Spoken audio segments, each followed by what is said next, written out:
anak-anaknya kan udah pulang. Gimana? Gini sebenarnya saya mau nyebutin itu udah lama, cuma kayaknya lagi sibuk. Ini ada permasalahan di kelas, jadi kayaknya aku pengen minta bantu Bu Ina gitu buat nyelesain masalah aku, soalnya nggak bisa nyelesain sendiri gitu. Kalau misalkan besok gimana? Kita ngobrolnya gitu. Boleh? Iya. Kebetulan hari ini mau menyelesaikan deadline. Nah besok kebetulan kelas itu ada pelajaran filsafat agama. Jadi anak-anak bisa dititip ke guru agama. Nah kita bisa ngobrol. Sama saya juga ada pelajaran agama Oh kebetulan. gitu, oh iya. Tuh besok aja ya. Nanti aku sampai ke kelas paling ya. Oh iya boleh. Tapi mohon maaf ya Bu Nadia, nggak apa-apa kan kalau kita besok. Nggak apa-apa Bu Ina. Oh gitu. Oh iya tuh. Makasih ya. Ya, sama-sama ya bisa ya. Assalamualaikum. Oh iya, Bu Tina. Saya mau lanjut obrolan kemarin nih. Oh boleh. Iya. Itu kita ngobrol boleh. Ya, masalah yang permasalahan di kelas. Oh gitu. Soalnya saya bingung, jadi saya pengen doang apa. Gak apa-apa. Alhamdulillah anak-anak udah pulang. Kebetulan tadi olahraga juga gitu. Jadi saya nggak begitu sibuk hari ini. Jadi bisa ngobrol. Nah gimana? Kemarin saya sempat kuliah sedikit ya. Di kelas saya tuh ada salah seorang anak itu nggak mau menulis karena gagal. Maksudnya kan saya bingung ya, harusnya seperti apa yang saya ajarkan. Perasaan saya udah berbagai macam cara tapi tetap belum mau kemudian. Oh jadi benar-benar yang pengen diobrolin kemarin itu tuh masalah ini ya. Jadi di kelas ada anak yang nggak mau itu belajar atau gimana itu? Kalau belajarnya sih mau, cuma kalau disuruh menulis dia itu malah. Kalau bacanya belum lancar. Oh gitu.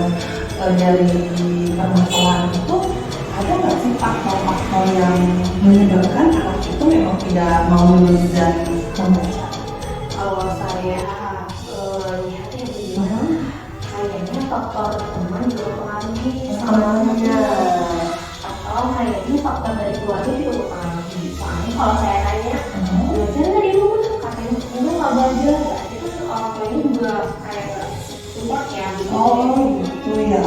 Jadi anak itu nggak mau belajar karena pertama memang dengan temannya, tadi ya faktor dari temannya. Terus yang kedua dari orang tuanya, lingkungan rumah ya. Nah kejadiannya seperti itu. Bu Nabila, ada nggak situasi ideal yang sebenarnya itu Bu Nabila pengennya seperti apa gitu? Ada sebetulnya situasi ideal yang saya inginkan itu anak-anak belajar dengan baik, terus membaca dengan lancar ya Bu Tina, terus mau menulis, setidaknya dia itu mau belajar gitu. Jadi di kelas itu bukan hanya bengong ya Bu Tina, saya ingin semua anak itu mau mengikuti pembelajaran dengan baik. Oh jadi itu situasi ideal di dalam kelas yang ingin Bu Nabila ciptakan gitu ya. Yang menurut pemikiran Bu Nabila ketika situasi idealnya di kelas itu anak nurut, anak bisa belajar sesuai dengan tugasnya gitu ya. Nah apa saja yang sudah Ibu lakukan? Kalau saya sudah melakukan sebenarnya banyak ya Bu Tina ya. Mulai dari membaca sendiri-sendiri, terus saya panggil juga ke meja saya, tapi belum ada perubahan terlihat. Oh belum ada perubahan, masih gitu. Itu hanya satu orang anak atau ada beberapa anak? Kalau yang anak ini satu orang. Oh gitu ya, ada yang Memang dia memang bacanya belum lancar banget, terus nulisnya juga malas-malasan gitu. Oh gitu ya. Nah menurut Bu Nabila, indikator apa saja sih yang sudah Ibu Nabila penuhi supaya si anak itu mau mengikuti pembelajaran? Iya, sebenarnya saya juga dari kemarin coba beberapa cara ya. Cuman kayaknya saya harus menemukan cara yang baru atau kayak seperti strategi pembelajaran baru mungkin ya. Oh gitu. Nah sesuai dengan tujuan yang Bu Nabila tadi sampaikan ya mengenai persoalan di dalam kelas nih. Kalau misalkan kita buat skala prioritas nih dari persoalan yang Bu Nabila temuin dari skala 1 sampai skala 10, kondisi di dalam kelas Bu Nabila itu seperti apa? Dalam kegiatan pembelajaran pastinya ya? Kayaknya di angka 6 deh. Oh, angka 6. Maksudnya angka 6 itu gimana? Di angka 6 itu kan saya belum menemukan situasi belajar yang ideal di dalam kelasnya. Oh, gitu. Jadi kadang bukan harus ideal sepenuhnya ya, bukan di angka 10, tapi saya pengen meningkatkan lebih baik lagi, kalian jangan terlalu muluk-muluk ya, hanya untuk anak-anak belajar dengan baik saja. Oh gitu ya, baik. Berarti Ibu di angka 6 itu ingin meningkatkan lagi ya, ke situasi ideal meskipun bukan angka 10. Iya. Nah, di angka berapa ingin menaikkannya? Kayaknya di angka 8 aja sih. Oh, angka 8. Sudah cukup kan di angka 8? Saya rasa di angka 8 sudah cukup memenuhi untuk ideal kelas. Oh gitu ya. Nah, untuk sampai di angka 8 itu kan berarti Bu Nabila akan mempersiapkan kembali anak-anak ya dari yang kondisi sebelumnya seperti ini menjadi lebih meningkat kebalikannya.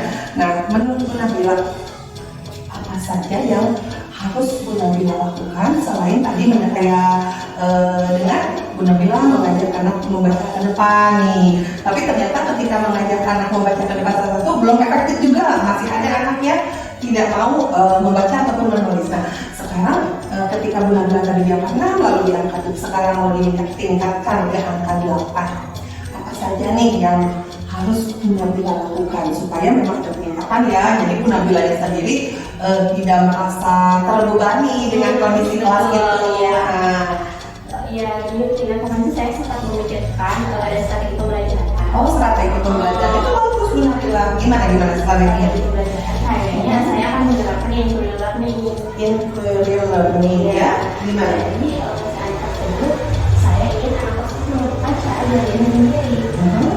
Saya akan membeli beberapa media media pembelajaran seperti cetak gambar atau kartun hurufnya ada gambarnya, mungkin dia lebih menyukai gambar untuk belajar membaca. Jadi caranya itu saya akan menerapkan di dalam diri. Oh, itu udah bagus ya Bu. Tapi tadi media yang digunakan dengan media gambar ya. Nah, Bu, iya memang anak kelas 1 itu kan memang harus dirangsang ya untuk membaca dan menulis itu tidak bisa dipaksa ya. Dan itu strategi pembelajaran itu sudah bagus Bu Nabila. Berarti sekarang Bu Nabila tinggal melaksanakannya ya. Nah, sudah ada di pikiran Bu Nabila ya bahwa mungkin saya harus mengganti strategi pembelajaran. Nah, Bu Nabila, kira-kira strategi pembelajaran itu yang akan Bu Nabila laksanakan nih, kapan nih pelaksanaannya? Kalau maunya saya sih secepatnya begini. Secepatnya aja bagus, betul. Saya pengen nggak terlalu lama gitu ya. Saya pengen akhirnya secepatnya lah. Ya, bagus benar-benar berarti mereka udah ada keinginan untuk memperbaiki ya dan ingin mencapai situasi ideal yang tadi Bu Nabila sebutkan ya, betul. Nah, oke, berarti nanti boleh nggak saya mengikuti langsung pembelajaran Bu Nabila? Boleh? Alhamdulillah tuh ya, sekarang kan kita udah ngobrol nih, Bu Nabila ternyata udah menemukan solusinya nih. Ternyata yang selama ini Bu Nabila khawatirkan tentang anak, tentang pembelajaran di kelas, ternyata ketika kita sudah ngobrol, bagaimana? Jadi ketemu ya, Oh iya. saya juga jadi lebih plong ya. Oh, alhamdulillah. Karena kan kalau kayak ada masalah kan ada satu kalau sendiri. Betul. Jadi setelah ngobrol saya jalan bukan ya? Ya, boleh. Berarti Bu Nabila ingin cepatnya melaksanakan pembelajaran dengan strategi baru dan saya juga ingin melihat kegiatan pembelajaran di kelas Bu Nabila. Kapan nih saya bisa datang ke kelas Bu Nabila? Saya sebenarnya akan mulai pembelajaran dengan strategi baru di hari Senin. Oh, di hari Senin. Oke, boleh. Nanti berarti hari Senin saya jadwalkan untuk masuk ke kelas Bu Nabila ya, untuk melihat pembelajaran yang dilakukan. Nah, ya, alhamdulillah ya Bu Nabila, ternyata untuk masalah yang Bu Nabila hadapi sudah ditemukan solusinya ya. Alhamdulillah berarti memang tidak terlalu jauh-jauh kemana-mana. Yang pasti kita adakan komunikasi dan kolaborasi sesama rekan sejawat ya untuk menemukan solusi tentang permasalahan yang dilihat sekolah. Nah, sudah selesai atau gimana? Sudah, alhamdulillah. Karena saya mungkin kalau nggak ada ini jadi gimana ya? Kalau bisa saya juga mengajar, jadi butuh sharing. Iya betul. Ya jangan kan Nabila yang baru mengajar ya, baru 2 tahun 3 tahun saja. Saya juga yang udah lumayan gitu ya, lama lebih dari 10 tahun. Kalau misalkan ada permasalahan, saya pendam sendiri ya, rasanya tidak ada jalan keluar gitu. Tapi ketika saya sharing dengan rekan senior, alhamdulillah ada saja tercerahkan gitu lah ya. Alhamdulillah baik Ibu Nabila. Sampai ketemu hari Senin, saya mau main ke kelas Ibu Nabila. Iya. Terima kasih ya Bu. Sama-sama Ibu Nabila. Aku gangguin kok. Wah, apa-apa. Ya, Justru saya senang. Siap. Saya pamit ya. Iya.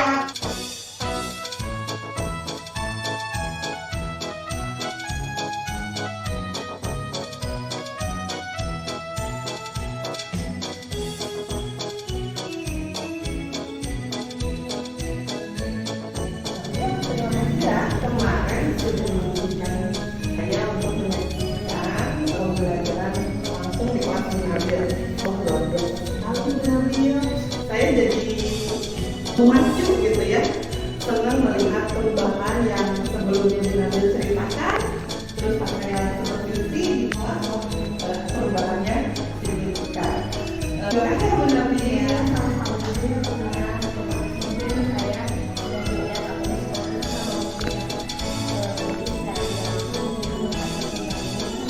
Oh iya, nah perasaan Bu Nabila seperti tapi kemarin ketika saya ada di sekolah untuk melihat seperti pembelajaran yang dilaksanakan ini ya.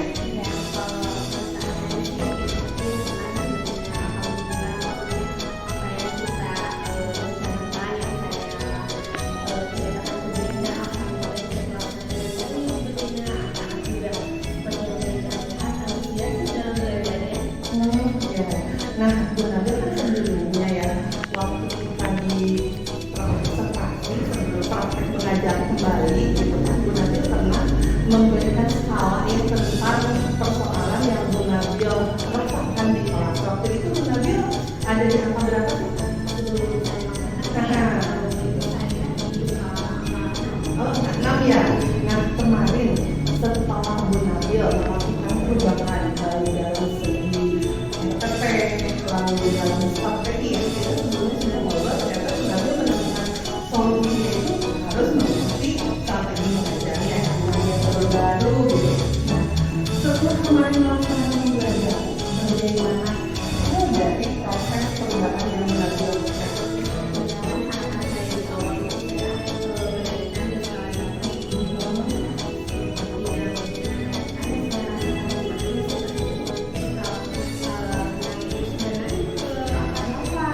Luar biasa ya, anak-anak semuanya belajar, termasuk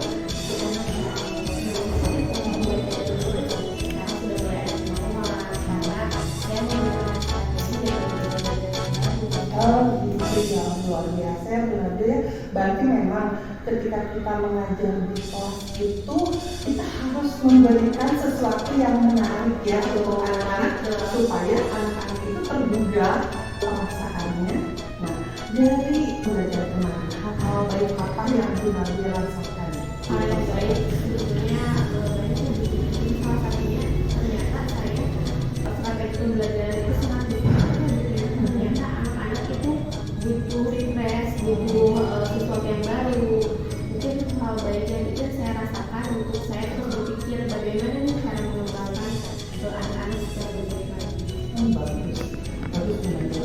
Lanjutkan Bu Nabila.